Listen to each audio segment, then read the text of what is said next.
Çmimi i naftës bie rreth 5% pasi Izraeli pranon propozimin për armëpushim.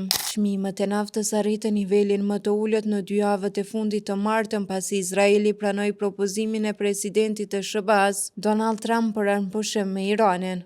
Çmimet e naftës së papërpunuar ranë me $3.82 ose 5.3%, në $67.66 për fuqi në orën 8:45 me kohën tonë lokale.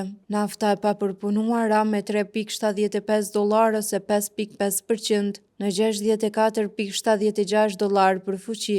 Izraeli ka rënë dakord me propozimin e Trump për një armëpushim me Iranin, tha kryeministri Benjamin Netanyahu në një deklaratë të lëshuar nga zyra e tij të martën. Trump tha se të hënën Izraeli dhe Irani kanë rënë dakord plotësisht për një armëpushim, duke shtuar se Irani do fillojë armëpushimin me një herë i ndjekur nga Izraeli pas 12 orësh. Nëse të dyja palët ruajnë paqen, lufta do të përfundojë zyrtarisht pas 44 orësh, duke i dhënë fund një konflikti 12 dytor.